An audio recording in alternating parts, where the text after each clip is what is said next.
అందరికీ శ్రీమాత్రే నమః. శ్రీమాత్రే నమః. శ్రీ గురుభ్యో నమః. శ్రీ గురుభ్యో నమః. జగన్మాత వైభవంలో మనం కొన్ని నామాలు చెప్పుకుంటున్నాం అమ్మవారివి. అవునండి. ఇప్పుడు ఎలాగా మనకి ఈ వసంత నవరాత్రుల కాలం అంతా అమ్మవారిని పూజ చేసుకున్నాం కాబట్టి చక్కగా లలితా సహస్రనామం రహస్యనామ స్తోత్రం ఎందుకైందో ఒక్కొక్క నామం గురించి మనం తెలియజేస్తున్నాం కాబట్టి వినే ప్రయత్నం చేయండి అందరూ.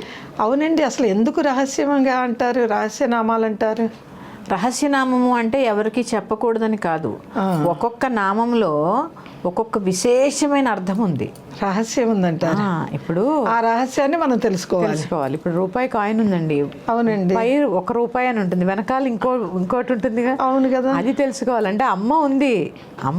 అమ్మ యొక్క తత్వాన్ని తెలుసుకోవడమే రహస్యనామ స్తోత్రం.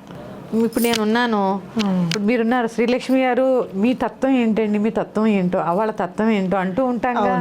అలా దేవతకు కూడా ఒక తత్వం ఉంటుంది ప్రతి మనిషికి. ఇప్పుడు మనిషి తత్వం అవసరం లేదు, దేవత తత్వం తెలుసుకున్నప్పుడే ఆ స్తోత్రం ఏమవుతుంది, పరిపక్వత చెందుతుంది. మనం చదివినప్పుడు మన మనసు పరిపక్వతకి లోనవుతుంది.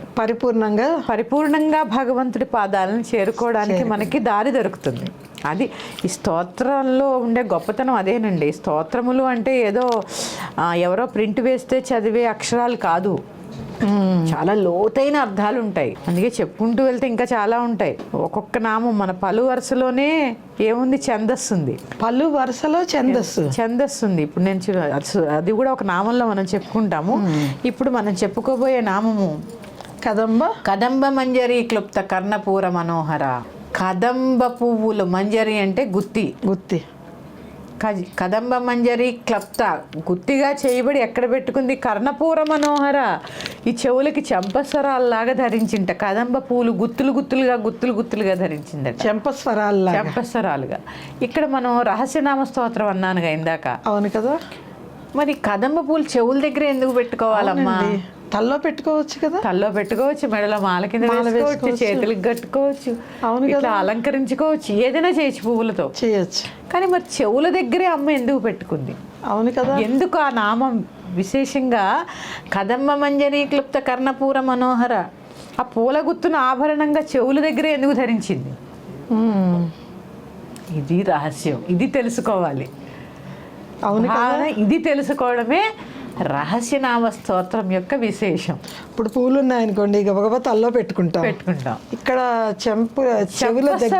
చెంపస్వరాల్లో ఇక్కడ కదంబ మంజరి క్లుప్త కర్ణపూర మనోహర. కదంబ పూల గుత్తితే చేయబడిన కర్ణాభములను ధరించినది, అందమైనదిగా ధరించి. మనోహర అందంగా ఉన్నది.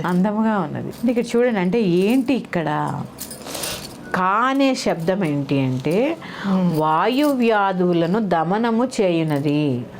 వాయువు మొదలైన వాటిని దమనము చేయునది. దమనము అంటే ఊర్ధముఖంగా తీసుకొచ్చేది, ప్రయాణింపజేసేది. కా అనే శబ్దము ఏంటి? ఇక్కడ కా అనే శబ్దానికట వాయువు, బ్రహ్మ, సూర్యుడు, శిరస్సు, నీరు అని 5 అర్థములు ఉన్నాయట నిఘంటువులో కా అనే శబ్దానికి. కదంబము అక్షరానికి కదంబము. కా అనే దానికి అర్థం ఏంటి అంటే వాయువు, బ్రహ్మ, సూర్యుడు, శిరస్సు, నీరు అని 5 అర్థములు ఉన్నాయి. ఇలాగా ఇంకా చాలా చెప్పుకోవచ్చు.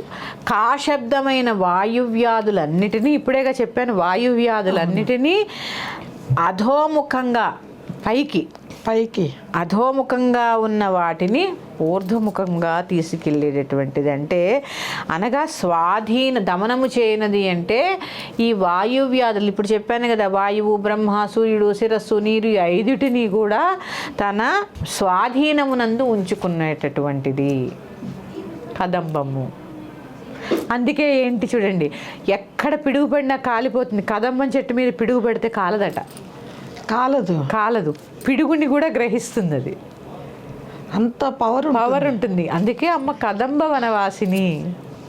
ఈ కదంబ వృక్షం ఇంకా విశేషాంశాలు చాలా ఉన్నాయి. ఎందుకు ఇక్కడ ధరించింది తెలుసుకోవాలి, చాలా విశేషాలు ఉన్నాయి.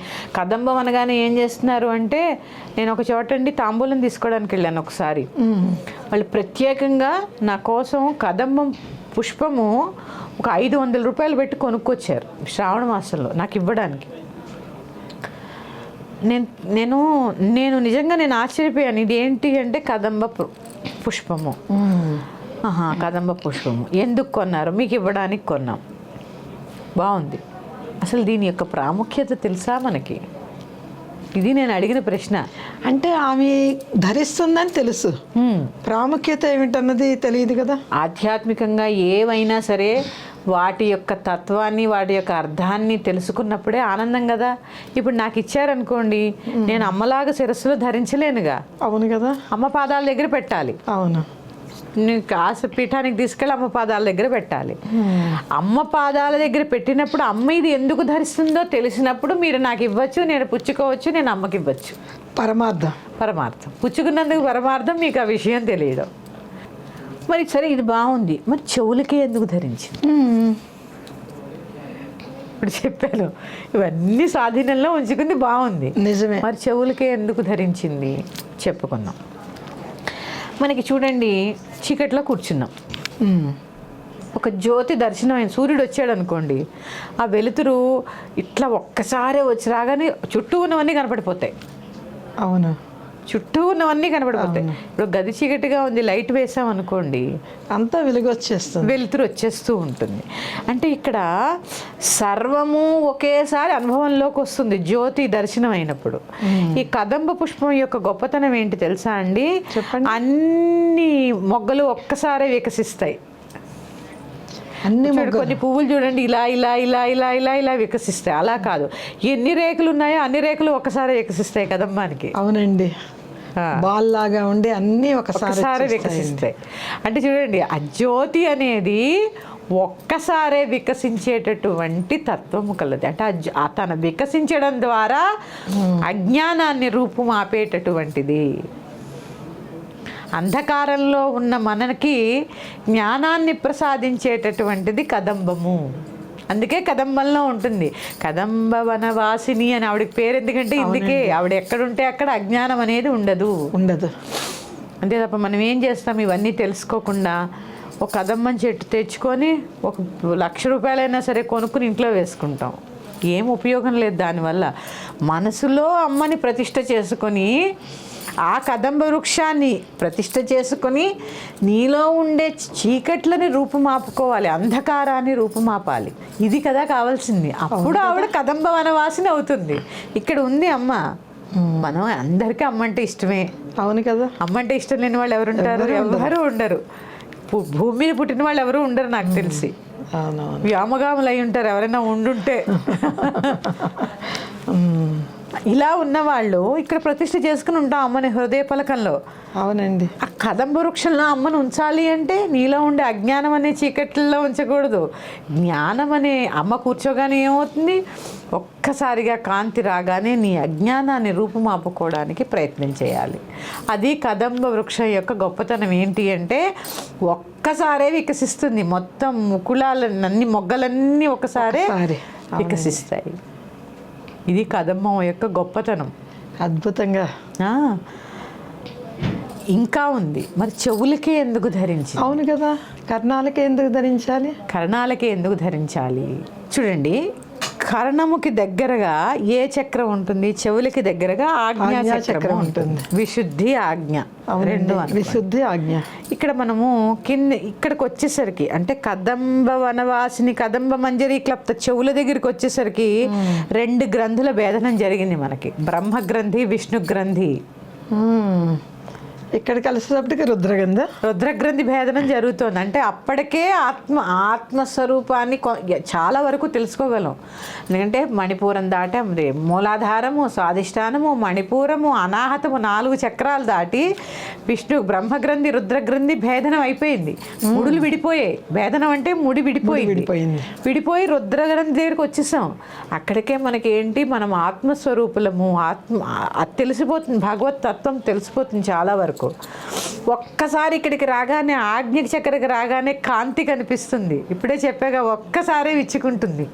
ఆజ్ఞా చక్రం ఒక్కసారే విచ్చుకుని మనలో ఉండే చీకట్లన్నిటినీ కూడా రూపుమాపుతుంది.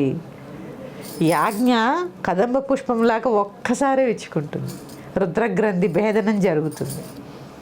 ఇందుకనే అమ్మ చెవుల దగ్గర ఈ కదంబాల్ని ధరించింది. ఇక్కడి నుంచి ఒక్కొక్క నామం ఒక్కొక్క అమోఘం అమ్మ. ఆ తర్వాత తాటంకయుగళి భూత తప నొడుపు మండల, అబ్బాబ్బబ్బబ్బా ఏం నామం అసలు అది. మొత్తం విరాట్ స్వరూపం అంతా ఆ నామంలో ఉంది అమ్మవారిది, ఆ ఒక్క నామంలో. ఒక్క నామంలో. దాన్ని ఎలాగ చెప్తాను నేను ఇంకా ముందుకు. అంటే ఆ తన్మయత్వానికి లోనైపోతూ ఉంటాం ఒక్కొక్క నామం చెప్తూ ఉంటే. అని మీరు చెప్తూ ఉంటే నాకు సాక్షాత్ అమ్మవారే దర్శనం ఇస్తూ ఉంటుందండి. ఇక్కడ చూడండి, ఇక్కడ చెవుల దగ్గరే ఎందుకు ధరించింది అమ్మ అంటే, బ్రహ్మగ్రంథి రుద్రగ్రంథి విభేదనం జరిగి ఆజ్ఞ దాకా వచ్చేసామంటే అసలు ఎంత దైవానికి చాలా దగ్గరగా వచ్చేసాం. సహస్రారమే. అంతే కదా, ఆజ్ఞ దాటామంటే సహస్రారమే, అమ్మని చేరుకుంటున్నాం. అందుకని ఒక్కసారి ఆ జ్యోతి వికసించి అజ్ఞానం అంతా కూడా ఎక్కడ చీకటి అనేది లేకుండా అయిపోయింది. బ్రహ్మగ్రంథి విష్ణుగ్రంథి రుద్రగ్రంథి భేదనం అయిపోయింది. జరిగి భేదనం జరిగి అంటే ముడులన్నీ విడిపోయి చీకటంతా వెళ్ళిపోయింది. జీవితంలో వెళ్ళిపోయింది, మనస్సులో వెళ్ళిపోయింది, ఆలోచనలో వెళ్ళిపోయింది, జ్ఞానంలోంచి కూడా వెళ్ళిపోయింది చీకటి. ఆ ఒక్క నామంలో ఇంత రహస్యం ఉందా? అది చూడండి ఎంత ఆశ్చర్యం అండి. చూడండి, ఆ జ్యోతి దర్శనం జరిగింది, జ్యోతి దర్శనం జరిగింది. ఇంకా ఉందండి చెప్పుకోవడానికి. ఇక్కడ ఏంటి అంటే గురు కరుణచే, గురువు యొక్క గొప్పతనం ఇందాక మొదట్లో చెప్పుకున్నాం కదా, ఆ చిదగ్ని రగల్చడానికి గురువు గారు వచ్చారని. అవునా కదా? ఇప్పుడు గురు కరుణచే, అమ్మ దయచే సాధకుని యొక్క తీవ్ర సాధన ద్వారా కుండలిని శక్తి జాగృతమై ఊర్ధ్వముఖంగా ఆజ్ఞాచక్ర పర్యంతం వచ్చేసింది. ఇది కదంబ మంజరి క్లప్త. ఇంకా ఏంటి తెలుసా అండి, ఇక్కడ ఏంటి అంటే అమ్మ కదంబ వృక్షము ఇక్కడ తగుల్చుకోవడం వల్ల, ఈ క్లప్త ఇవి తలుచుకోవడం వల్ల దూర శ్రవణము, దూరం నుంచి వినడము, దూరదర్శనము ఇత్యాదులు సిద్ధిస్తాయి. వివరం చెప్పండి. దూర శ్రవణము, దూరదర్శనము. ఆజ్ఞాచక్రం ఓపెన్ అవగానే కొంతమందికి భవిష్యత్తు తెలుసుకోగలరు, కొంచెం కొంచెంగా ఎక్కడ ఏమైనా జరుగుతున్నాయి ఇట్లాంటివి చూడండి. కొందరు చూడగానే చెప్పగలుగుతారు. అదేంటి అంటే అమ్మ యొక్క గొప్పతనం. అందుకే అంటే దూర శ్రవణము, దూరదర్శనము, చాలా దూరం చూడగలరు, దూరంగా వినగలరు. ఎవరికో వినపడిన వాక్కులు వినిపిస్తూ ఉంటాయి, ఒక్కొక్కసారి వినిపిస్తూ ఉంటాయి. ఇలాంటి సిద్ధులన్నీ కలుగుతాయి అమ్మని ఆశ్రయిస్తే అని చెప్పడానికే కదంబ మంజరి క్లుప్త కర్ణపూర మనోహర అనే నామం. మనం మామూలుగా ఏమనుకుంటాం, అమ్మ ఉంది కదంబ పూల గుత్తులు చెంబసరాలా ధరించింది అని మాత్రమే మనం అనుకుంటాం. ఇది రహస్యం. అంటే నామరహస్యం చూడండి ఎంత బాగుందో. అంటే ఇక్కడ ఏంటి, నువ్వు కదంబ మంజరి క్లుప్త నామానికి వచ్చేసరికి ఏమైంది, బ్రహ్మగ్రంథి విష్ణుగ్రంథి భేదనంతో పాటు రుద్రగ్రంథి భేదనం కూడా జరిగిపోయి దూరశ్రవణము దూరదర్శనము అనే సిద్ధులు నీకు లభించాయి. మూలాధారం నుంచి మొదలుపెట్టి ఆజ్ఞ దాకా కుండలిని శక్తి జాగృతం అయిపోయింది. ఇంత ఉంది నామంలో.